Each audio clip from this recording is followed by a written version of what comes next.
everyone, welcome to another episode of Fun Friday. My name is Nelly and today I will be showing you how to do terracotta paint splash.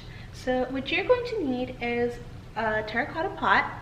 Any size will work, but right now what we're using is this kind of like small medium sized one. Whichever one you want to use is fine. You'll also need some paint. You can use tempera paint or acrylic paint. You'll also need some nice painter's tape and a brush. Okay, the first thing you want to do is find a good work area. So I have decided to use our activity room sink just in case any paint drips. If you have a sink that you can use or maybe a porch, I would highly encourage you to do so, as this project will get very messy. So we'll get our painter's tape and we'll cut a tiny little square or shape and stick it on this top little hole right here so that the paint does not drip. Like so. You want to keep the paint from going inside the pot and just leaving it right out here. Now I found these bricks that I am going to keep this pot on just to let it drip, and you really don't have to do much except just drop some paint on there and let gravity work. Now I'm gonna be working with tempera paint because I prefer the way it looks, but you can also work with acrylic. If you are going to work with any paint that is non-washable, just make sure that you cover your clothes or don't work any near any areas that might be permanently stained. Also, a good thing to keep in mind is that you are going to want to use colors that work well together and blend really nice, because these will actually just fall on top of each other, and you don't want to accidentally get a brown where you were hoping to get a purple. Okay, so really all you have to do is pick your first color, and I am going to use I think I'm gonna go with blue. And you open up your paint and you just start dripping it.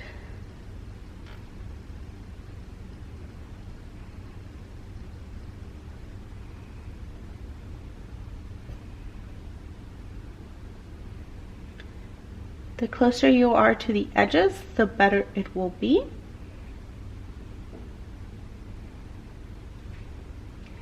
And then you just kind of get to watch as gravity starts working.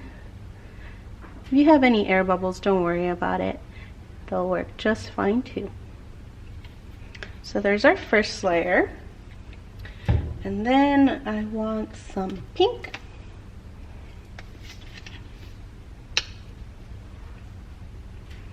And you just go ahead and drip some. Just like so.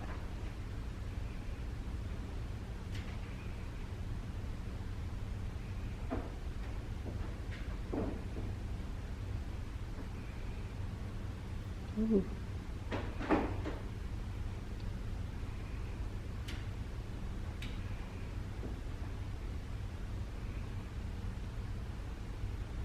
Okay, I think that's enough pink for now anyway. And now I want some white.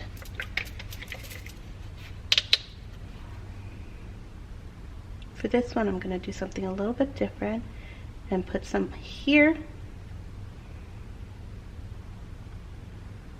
So you see how it's not dripping quite as fast. That's fine. I found out this really cool trick where you can just like grab a brush and just kind of run it around in a circle, and it'll create a really nice kind of drip effect. So you can't see it very well with the white, so I'm gonna go ahead and do some more blue.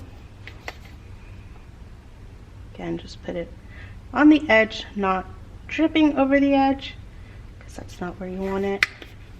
And just let it go. There you go. Like so. So it mixes some colors up on the top and lets them drip a little bit more differently than if you just let them drip on their own. Now with some more pink.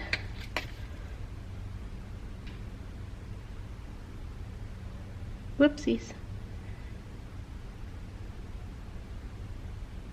The fun part about this is that you can't actually make a mistake. There's no way to ruin this project. It's all really fun, and the only downside is that you have to wait 2 days for your pot to be completely dry, and your colors will probably change a little bit more than what you're expecting. Alright, so there's that. Ooh, and also I got this really nice blue. Okay, so that's one side. I wonder what the other side looks like. Let's turn it around.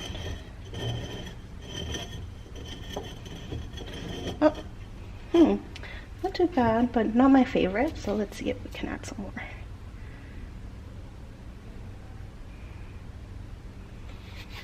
There's some more white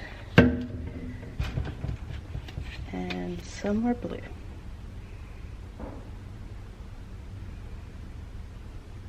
Okay. So the bigger your pot is, the more colors you can add or the more layers you want.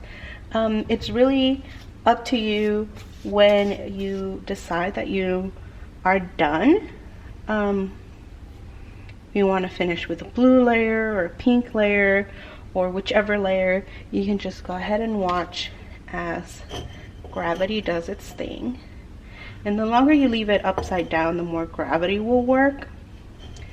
So see, there are some parts of it that are dripping a bit further down and some that are just like not so much, but that's okay. You want it to be uneven and creative and colorful. I think I want some purple, so I'm gonna go ahead and add some purple here. Ooh, that's a really nice purple. And just see what it does.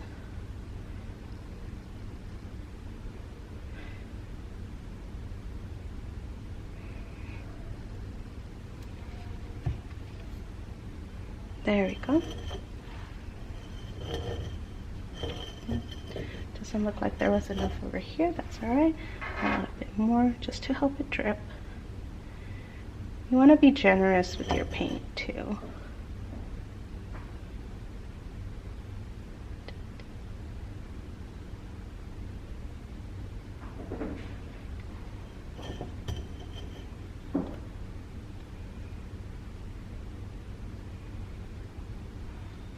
Ooh, that looks nice. Okay, I think I kind of like where this is heading, so I'm gonna go ahead and just leave it there and let it dry. So remember, you have to let it dry for at least 2 days or 24 hours just so all layers are dry, and the finished product turns out to be really cool. So here's one of the finished products. As you can see, it ended up turning out really different from the colors that we first start out with. So this one is actually pink and purple and some green, and it looks pretty neat. I kind of like it. I also really like the little air bubble textures that we see. So it's pretty cool. And my favorite one though is this one. I made another one and it's blue and orange and white, but I got this awesome like green right here in some areas, and that's pretty cool. And then this texture right here with the air bubbles, yeah, I think it's pretty amazing. So there you have it, guys. This is probably what your product's gonna look like at the end. Don't be disheartened, and if you do decide that you don't like the colors, you can always run it through water while they're still wet and create something different. Thanks for tuning in.